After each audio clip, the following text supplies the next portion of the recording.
Hai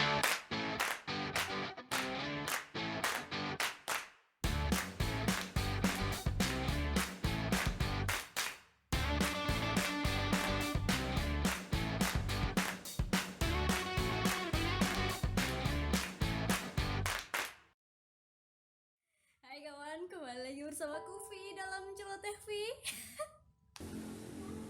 Ya, bocor deh. Ya, ketahuan deh aku syuting tanggal berapa, ya nggak sih? Dalam video kali ini kita akan membicarakan tentang interferensi bahasa. Apa sih interferensi bahasa itu? Interferensi bahasa menurut Hartman dan Stork adalah kekeliruan yang disebabkan oleh kebiasaan-kebiasaan ujaran bahasa atau dialek ibu ke dalam bahasa kedua. Dalam hal ini, dialek ibu merupakan bahasa Jawa dan dialek kedua merupakan bahasa Indonesia. So without any further ado, let's get started, shall we? Right. Ini interferensi yang paling sering ditemui dan paling umum. Cuma karena dalam bahasa Jawa adalah lumrah mengucapkan e atau ne di belakang kata benda, bukan berarti langsung diterjemahkan ke dalam bahasa Indonesia, kawan. Kayak misal, nyon sewu, griane Pak RT pun tinggi. Lumrah banget diterjemahkan sebagai, permisi, rumahnya Pak RT di mana ya? Klitiknya ngapain di sini? Iya, sebagai terjemahan kasar dari ne. Dan ini salah, kawan. Dalam tata bahasa Indonesia, cukup bilang rumah, jangan rumahnya. Just say, permisi, rumah Pak RT di mana ya? Another example, bukune mau balekno. Kita nggak bisa menerjemahkan dengan susunan yang sama. Wal terjemahan yang benar adalah kembalikan buku tadi atau kembalikan buku yang tadi. Nggak bisa kita menerjemahkan bukunya tadi kembalikan, nggak bisa. Susunannya udah beda. Dan nya di sini balik kemana? Karena klitiknya itu dipakai untuk perujukan. Kayak misalkan contoh yang tadi, kita sudah mencari rumah Pak RT selama sejam. Di mana ya rumahnya? Kenapa kesalahan ini lumrah? Itu interferensi. Interferensi ya terjemahan kasar yang mengganggu tata bahasa lain. That's all. Sebenarnya allomorph NG juga banyak sih. Cuman kita fokus ke allomorph yang NY aja, alright? Kita tahu bahwa men plus C, right? Begitu pula pen plus C. Tidak luluh. Tapi kenapa kesalahan ini bisa terjadi dan di masyarakat tuh lumrah banget? Langsung ke contoh deh. Nyuci, nyaci, nyari, nyuri. Ini ngapain sih di sini? Kadang malah aku pernah dengar orang bilang menyintai, menyium. Oh my god. Itu salah. Men plus C tidak luluh. Dan tebak kesalahan ini dari mana? Interferensi. Alright. Lagi-lagi interferensi bahasa Jawa. Penontonku ada yang mahasiswa jurusan pendidikan bahasa Jawa atau sastra Jawa? Konfirmasi dong. C kalau ketemu sama N itu luluh atau enggak gitu loh. Oke kawan.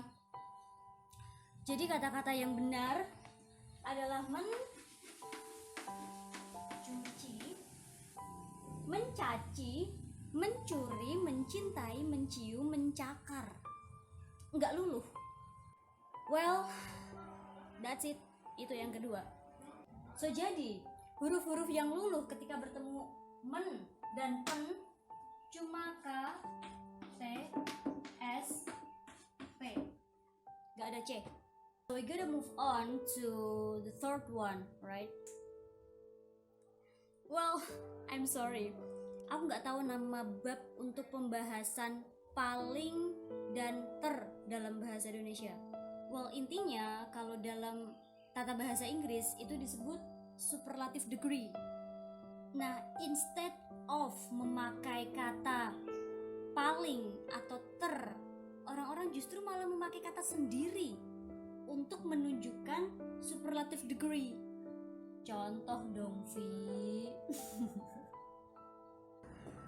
Mahasiswa yang duduknya di belakang sendiri maju. Ini ada dua kesalahan tuh gak sih? Ya gak sih? Yang pertama klitiknya, yang kedua ya superlative degree itu tadi. So, interferensi berpotensi ambigu. Sendiri ini didapatkan dari terjemahan kasar. Dalam bahasa Jawa adalah lumrah orang bilang ayu dewe, dur dewe, yang berarti cantik sendiri, iya gitu. Langsung maksudnya terjemahan kasarnya cantik sendiri, tinggi sendiri. Dewe itu maksudnya dia paling. Mahasiswa yang duduk paling belakang maju. Terjemahan kasar ayu dewe cantik sendiri, that's wrong. So yang benar adalah paling cantik. Tahu nggak yang paling parah itu apa? Redundant. Dan redundant itu kayak gini, paling cantik sendiri. Dan ini terjemahan kasar dari Pol Ayu Dewe. That's redundant. Nggak suka aku kata redundant, aku lebih suka pemborosan kata. That's it. Yo wes cah ayu, bujuku sing ayu dewe. Dewe. Kenapa sih aku, ya Allah? Aku kenapa? Masih ada banyak banget kasus interferensi bahasa Jawa terhadap bahasa Indonesia, tapi aku rasa cukup dulu untuk hari ini. Oh ya kawan, interferensi ini bersifat tidak sengaja ya. Jadi kalau kapan-kapan aku mengucapnya sembarangan, protes aja, nggak apa-apa. Atau kalau aku mengucap kalimat yang berpotensi merusak tata bahasa Indonesia, demo aja aku. That's okay, that's alright. Well, di sini kita belajar tentang berbahasa Indonesia yang baik dan benar. Jadi aku nggak mau ada komentar semacam bahasa itu diciptakan agar kita saling mengerti, gak usah ribet napa. Yang penting orang yang diajak ngobrol ngerti udah cukup. Oh, no. Pola pikir seperti inilah yang membuat bahasa Indonesia sebagai baik bahasa komunikasi maupun bahasa pengantar dalam kependidikan menjadi tidak bermartabat. Oh, ayolah kawan. Biasakan yang benar, jangan membenarkan yang biasa. Itu kayaknya kutipan Kiai Haji Ahmad Dahlan, ya nggak sih? Correct me if I'm wrong. I'll see you next time. Salam penuh cinta selalu. Vi, berhenti berceloteh.